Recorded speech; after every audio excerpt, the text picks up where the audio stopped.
Good morning, welcome to T News. నీ కుమార్ దామిరా. ముందు headline చూద్దాం. తెలంగాణ బిడ్డలపై నిర్బంధం అయినా నిరుద్యోగ మార్చి సక్సెస్. ఉధృత పోరాటంతో ప్రభుత్వం మెడలు వంచుతామన్న ఉద్యోగార్థులు. యువతపై పోలీసుల కర్కశత్వం, సామాన్యులపై ప్రతాపం. బాధితుల్లో రైతులు, లాయర్లు, చిరుద్యోగులు, మహిళలు. నిరుద్యోగుల గొంతులు, హక్కులను అనగదొక్కుతున్న ప్రభుత్వం. నిరసన తెలిపే హక్కు లేదా అని ప్రశ్నించిన హరీష్ రావు. నిన్న సింగరేణి, నేడు వెలుగుల విద్యుత్. ఒక్కొక్కటిగా ప్రైవేటు పరం చేసేందుకు రేవంత్ సర్కారు కుట్ర. విభజన సమస్యలపై ఇవాళ ఏపీ, తెలంగాణ సీఎంల భేటీ. సమకాలీన రాజకీయాలపై కూడా ఇరువురి ఫోకస్. పెండింగ్ బిల్లులు ఇవ్వండి, లేకపోతే పనులన్నీ ఆపేస్తాం. కర్ణాటక కాంగ్రెస్ ప్రభుత్వానికి కాంట్రాక్టర్ల హెచ్చరిక. డిమాండ్ల సాధన కోసం రాష్ట్రంలోని నిరుద్యోగులు కదం తొక్కారు. ఉద్యమాన్ని ఉక్కుపాదంతో అణిచివేసేందుకు ప్రభుత్వం ప్రయత్నించినా వెనక్కి తగ్గలేదు. ముందస్తు అరెస్టులకు వెరవలేదు. పోలీసుల ఇనుప కంచెలను, ఆంక్షల అడ్డగోడలను బద్దలు కొట్టుకుంటూ వేలాది మంది తరలివచ్చి టీజీపీఎస్సీని ముట్టడించారు.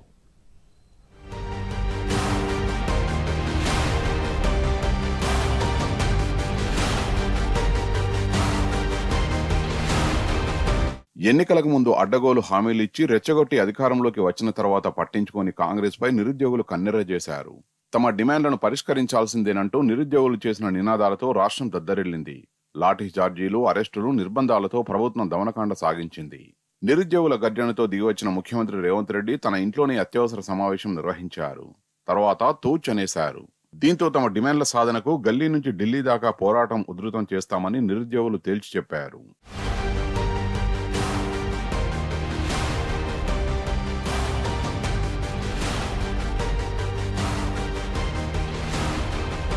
గ్రూప్ 1 మెయిన్స్ కు 1:100 పద్ధతిలో ఎంపిక చేయాలని, గ్రూప్ 2-3కు పోస్టులు పెంచాలని, ప్రిపరేషన్ కు వీలుగా పరీక్షలు వాయిదా వేయాలని వేలాది మంది నిరుద్యోగులు టీజీపీఎస్సీ కార్యాలయాన్ని ముట్టడించారు. రాష్ట్ర నలుమూలల నుంచి తరలివచ్చిన అభ్యర్థులు పెద్దపెట్టున నినాదాలు చేశారు. అయితే వీరిపై ప్రభుత్వం ఉక్కుపాదం మోపింది. హైదరాబాద్కు రాకుండా జిల్లాల్లో ఎక్కడికక్కడ నిరుద్యోగుల్ని పోలీసులు అడ్డుకున్నారు. ముందస్తు అరెస్టులు చేశారు. హైదరాబాద్లోనూ పోలీసులు హల్చల్ చేశారు. టీజీపీఎస్సీ కార్యాలయం ముందు పలు వరుసల్లో బారికేడ్లు ఏర్పాటు చేశారు. వందలాది మంది పోలీసులు మోహరించారు. సచివాలయం, సీఎం నివాసం, ఇతర ప్రధాన భవనాలు, కూడళ్లలో బందోబస్తు నిర్వహించారు. టీజీపీఎస్సీకి వచ్చే అన్ని మార్గాలను తమ అదుపులోకి తీసుకున్నారు. రోడ్లతో పాటు మెట్రో స్టేషన్లపైన నిఘా పెట్టారు. 18 నుండి 40 ఏళ్ల మధ్య వయస్కుల్లో అనుమానం వచ్చిన ప్రతి ఒక్కరిని ప్రశ్నించారు. అనుమానాస్పదంగా కనిపించిన వారిని అదుపులోకి తీసుకున్నారు.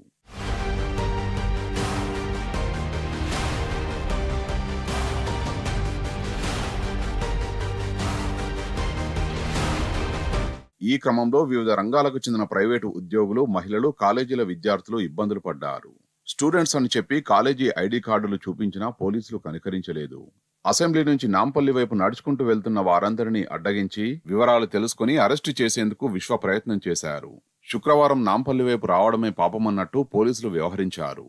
ఆంక్షల గోడలు బద్దలు కొట్టి పోలీసులు అష్టదిగ్బంధనం చేసినా నిరుద్యోగులు వెనక్కి తగ్గలేదు. ఆంక్షల అడ్డుగోడల్ని బద్దలు కొడుతూ పోలీసుల కళ్లుగప్పి వేలాది మంది టీజీపీఎస్సీ కార్యాలయాన్ని ముట్టడించారు. తమ న్యాయమైన డిమాండ్లను పరిష్కరించాలని డిమాండ్ చేశారు. సీఎం డౌన్ డౌన్ అంటూ దిక్కులు పిక్కటిల్లేలా నినాదాలు చేశారు. దీంతో పోలీసులు వచ్చిన వారిని వచ్చినట్టే వ్యాన్లలోకి బలవంతంగా కుక్కి వివిధ పోలీస్ స్టేషన్లకు తరలించారు. ఈ క్రమంలో నిరుద్యోగులపై పోలీసులు జులుం ప్రదర్శించారు. తోపులాటలో పలువురు నిరుద్యోగులకు గాయాలయ్యాయి. కాళ్లు పట్టుకుని వేడుకున్నా, కన్నీళ్లు పెట్టుకున్నా కనికరం చూపలేదు. అనేక మందిని గోషామహల్ స్టేడియానికి తరలించగా స్టేడియంలోనూ వారి నిరసన కొనసాగింది. ప్రభుత్వానికి వ్యతిరేకంగా నినాదాలు చేస్తూ, పాటలు పాడుతూ తమ నిరసన కొనసాగించారు.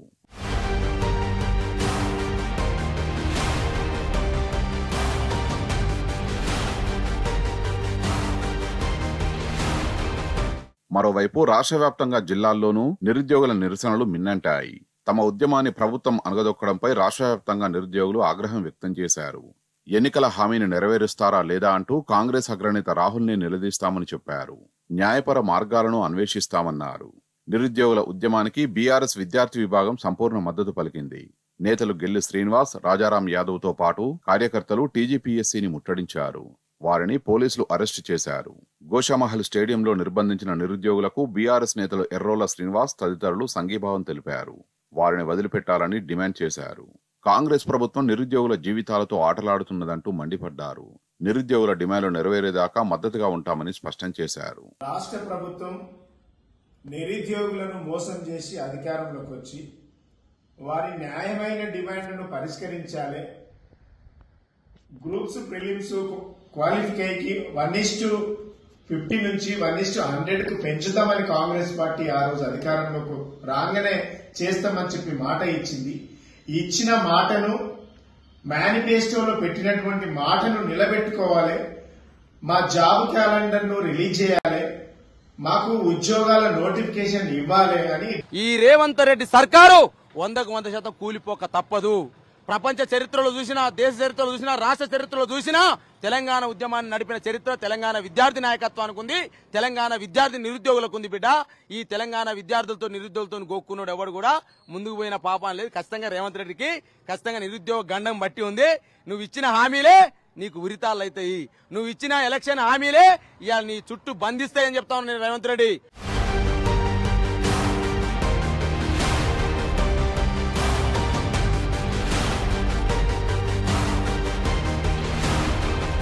నిరుద్యోగుల గర్జనతో రాష్ట్ర ప్రభుత్వం దిగివచ్చింది. సీఎం రేవంత్ రెడ్డి ఈ అంశంపై సుమారు 3 గంటల పాటు సమీక్షించారు. నిరుద్యోగుల డిమాండ్లు, వాటి పరిష్కారంపై అధికారులను అడిగి తెలుసుకున్నారు. చివరికి నిరుద్యోగుల డిమాండ్లలో గ్రూప్స్ లేదా డిఎస్సి వాయిదా అంశాన్ని మాత్రమే పరిశీలిస్తామని చెప్పారు. మిగతావన్నీ పక్కన పెట్టేశారు. గ్రూప్ 1 మెయిన్స్ కు 1:100 ఎంపిక చేసినా, గ్రూప్ 2-3 పోస్టులు పెంచినా న్యాయపరమైన ఇబ్బందులు వస్తాయంటూ కప్పిపుచ్చుకునే ప్రయత్నం చేశారు. ఈ ప్రకటనపై నిరుద్యోగులు మండిపడుతున్నారు. కోర్టు పేరు చెప్పి తప్పించుకునే ప్రయత్నం చేస్తున్నారంటూ ఆగ్రహం వ్యక్తం చేస్తున్నారు. తమ డిమాండ్లు తీరేదాకా వెనక్కి తగ్గబోమని స్పష్టం చేశారు.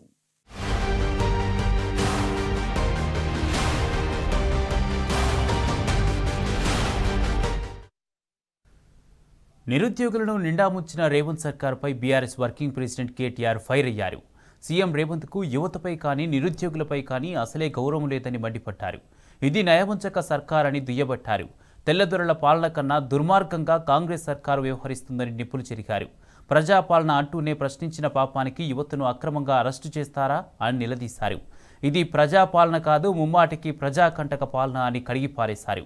ప్రచారంలో ఒక మాట, ప్రభుత్వంలోకి వచ్చాక మరో మాట మాట్లాడుతున్న సీఎం 2 నాలుకల వైఖరి తెలంగాణ యువతకు అర్థమైపోయిందని స్పష్టం చేశారు.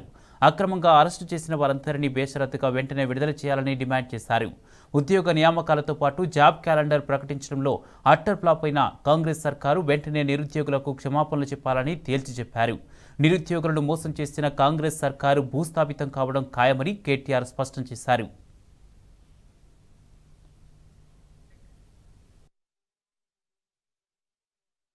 మాజీ మంత్రి ఎమ్మెల్యే హరీష్ రావు సీఎం రేవంత్ రెడ్డికి బహిరంగ లేఖాస్త్రాన్ని సంధించారు.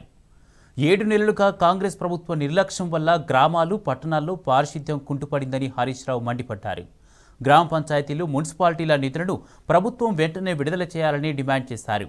పారిశుద్ధ్య కార్మికులు, ఎంపీటీసీలు, జెడ్పీటీసీలకు పెండింగ్ వేతనాలు చెల్లించాలని తేల్చి చెప్పారు. సర్పంచ్లకు పెండింగ్ బిల్లులు విడుదల చేయాలన్నారు. వానాకాలంలో సీజనల్ వ్యాధులు ప్రబలకుండా గ్రామాలు, పట్టణాల్లో స్పెషల్ డ్రైవ్లు నిర్వహించి పారిశుద్ధ్యాన్ని పెంపొందించాలని లేఖలో హరీష్ రావు పేర్కొన్నారు.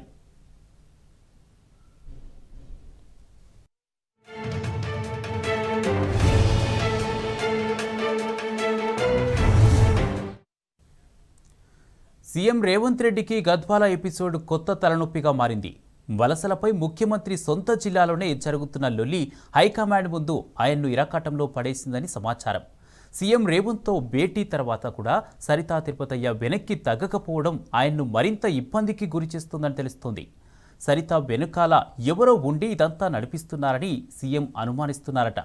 మొత్తంగా గద్వాల లొల్లి ముఖ్యమంత్రికి కొత్త తలనొప్పి తెచ్చిపెట్టిందని కాంగ్రెస్ శ్రేణుల్లో చర్చ జరుగుతోంది.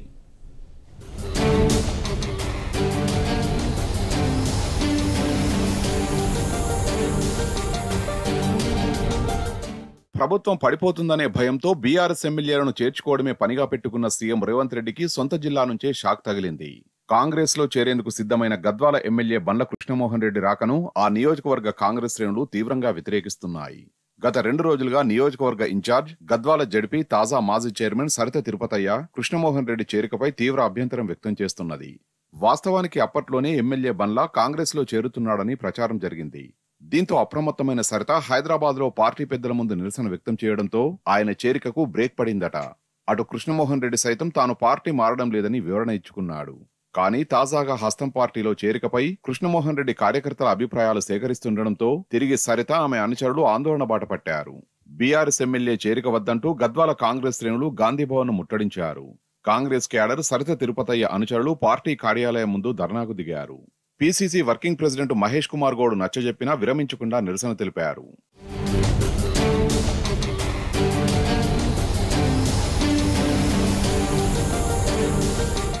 గద్వాల కాంగ్రెస్ ఇన్ఛార్జ్ సరిత తిరుపతయ్యను ఎంత బుజ్జగించినా వెనక్కి తగ్గకపోవడంతో ఈ వ్యవహారం సీఎం రేవంత్ రెడ్డికి తలనొప్పిగా మారింది.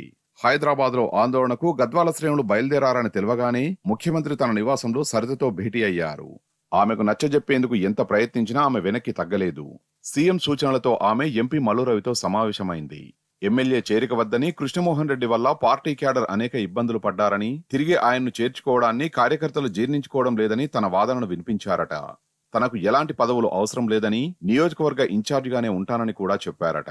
అయితే ముఖ్యమంత్రితో భేటీ తర్వాత కూడా గద్వాల కాంగ్రెస్ శ్రేణులు సరిత అనుచరులు గాంధీభవన్ ముందు ఆందోళనకు దిగడం సీఎం రేవంత్ రెడ్డికి ఇబ్బందిగా మారిందని సమాచారం.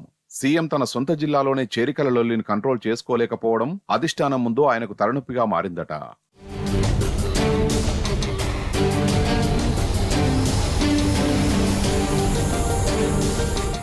గద్వాల నియోజకవర్గ ఇన్ఛార్జి సరిత తిరుపతయ్యది జిల్లాలోని బలమైన కుర్మ సామాజిక వర్గం. గద్వాలలో సుమారు 40,000కు పైగా ఓటు బ్యాంకు ఉంది. ఆర్థికంగానూ బలమైన వారు కావడంతో అంత సులువుగా సరిత వెనక్కి తగ్గడం లేదని టాక్. అయితే స్వయంగా సీఎం రేవంత్ రెడ్డి చెప్పినా కూడా సరిత కూల్ కాకపోవడంతో ఆమె వెనుక ఎవరో ఉన్నారన్న అనుమానంతో సీఎం రేవంత్ ఉన్నాడట. గతంలో జగిత్యాల ఎపిసోడ్లో ఎమ్మెల్సీ జీవన్ రెడ్డికి సీనియర్ల సపోర్ట్ ఉండడంతోనే అధిష్టానం వరకు గొడవ వెళ్లిందని, మళ్లీ ఇప్పుడు సీనియర్ల సపోర్ట్ తోనే సరిత ఆమె అనుచరులు గాంధీభవన్ లో ఆందోళన చేసి ఉంటారని రేవంత్ వర్గం భావిస్తోందట. గద్వాల కాంగ్రెస్ శ్రేణులు హైదరాబాద్ లో ఆందోళనకు దిగకుండా ముఖ్యమంత్రి చేసిన ప్రయత్నాలు ఫెయిల్ కావడంలో సీనియర్ల హస్తం ఉండి ఉంటుందని భావిస్తున్నారట.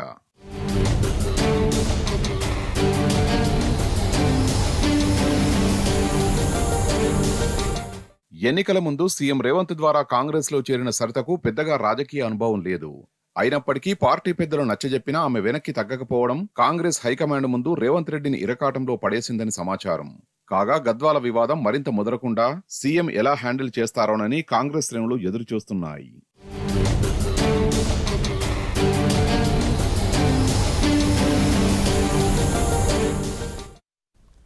తెలంగాణ ప్రయోజనాలను కేంద్రానికి రేవంత్ సర్కారు తాకట్టు పెడుతున్నది. 5,000 కోట్ల రూపాయల కోసం విద్యుత్ సంస్థలను ప్రైవేటుకు అప్పగించేందుకు సిద్ధమవుతున్నది. దశల వారీగా డిస్కామ్లను ప్రైవేటు పరం చేసే కుట్రలకు తెరలేపింది. ఇదే విషయమై ఇటీవల కేంద్రంతో రేవంత్ చర్చలు జరిపినట్లు తెలుస్తోంది. నిన్న సింగరేణి, నేడు విద్యుత్ ప్రైవేటు పరం అవుతుందన్న ఆందోళనలు వ్యక్తమవుతున్నాయి. సింగరేణి బొగ్గు బ్లాకుల వేలానికి పచ్చజెండా ఊపి వారం తిరక్కముందే విద్యుత్ వ్యవస్థను అదానీ కంపెనీకి అప్పగించేందుకు రాష్ట్ర ప్రభుత్వం సిద్ధపడింది. ప్రభుత్వ సంస్థలను ఒక్కొక్కడిగా ప్రైవేట్ పరం చేసేందుకు రేవంత్ రెడ్డి సర్కార్ కంకణం కట్టుకున్నదని రాజకీయ విశ్లేషకులు చెబుతున్నారు. విద్యుత్ పంపిణీ సంస్థల్లో ఫ్రాంచైజీ వ్యవస్థకు విద్యుత్ సవరణ బిల్లులో కేంద్రం అవకాశం కల్పించింది. ఈ బిల్లును అమలు చేస్తే ఎఫ్ఆర్బిఎం కింద సుమారు 5,000 కోట్ల రూపాయల రుణం తీసుకునే అవకాశాన్ని కల్పించింది.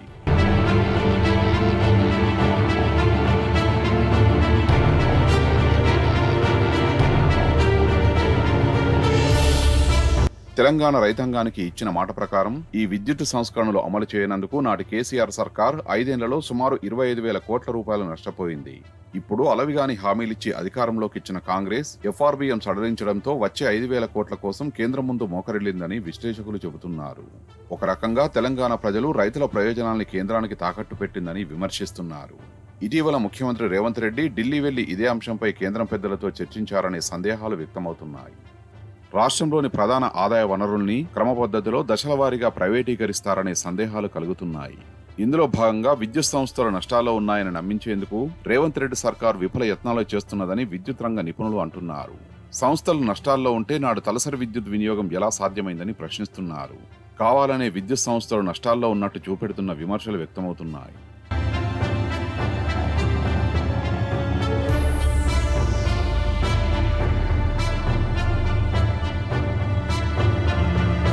ఒక కుక్కను చంపాలంటే ముందుగా అది పిచ్చిది అనే ముద్ర వేయాలన్న చందంగా ఇప్పుడు విద్యుత్ సంస్థలపై నష్టాల ముద్ర వేసి వాటిని క్రమంగా ప్రైవేటు పరం చేసే కుట్ర జరుగుతోందనే ఆరోపణలు వెల్లువెత్తుతున్నాయి.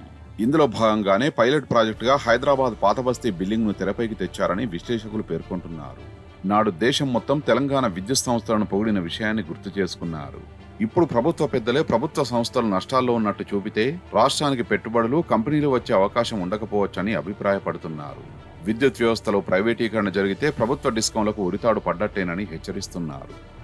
గతంలో కేంద్రం తెచ్చిన విద్యుత్ సంస్కరణలను వ్యతిరేకించిన కాంగ్రెస్ నాయకులు ఇప్పుడు తెలంగాణలో అదానీకి పవర్ డిస్ట్రిబ్యూషన్ ను అప్పగించడాన్ని ఎలా సమర్థిస్తారనే ప్రశ్నలు వస్తున్నాయి. ఎన్నో ప్రభుత్వ రంగ సంస్థలను వదిలేసి బిల్లింగ్ విధానాన్ని అదానీకే ఎలా ఇస్తారు? ఏ ప్రాతిపదికన ఇస్తారు? నాడు వేల కోట్లు ఖర్చు పెట్టి ట్రాన్స్మిషన్ లైన్లు వేసుకున్నామని రేపు అదానీ ఎవరి ట్రాన్స్మిషన్ లైన్లు వాడతారు? మనవి వాడతారా, కొత్త లైన్లు వేసుకుంటారా అని విద్యుత్ రంగ నిపుణులు ప్రశ్నిస్తున్నారు. బిల్లింగ్ కోసం ఓపెన్ టెండర్లు పిలుస్తారా, అసలు టెండర్లు లేకుండానే నామినేషన్ పద్ధతిలో కట్టబెడతారా అని నిలదీస్తున్నారు. విద్యుత్ వ్యవస్థ ప్రైవేటు పరమైతే ఎన్నో ఉద్యోగాలు ఊడిపోతాయని ఆందోళన వ్యక్తమవుతున్నది. విద్యుత్ సంస్థ ప్రైవేటీకరణ వల్ల ఉద్యోగాలు రావని, ఎస్సీ, ఎస్టీ, బీసీ, మైనారిటీల రిజర్వేషన్లు ఆగమవ్వడం ఖాయమంటున్నారు నిపుణులు. వీరికి తోడు నాణ్యమైన కరెంటు ఇవ్వడం కూడా కష్టంగా మారే పరిస్థితులు ఏర్పడతాయని హెచ్చరిస్తున్నారు. ఇవి ఇప్పటివరకున్న అప్డేట్స్. మరిన్ని అప్డేట్స్ కోసం చూస్తూనే ఉండండి టీ న్యూస్.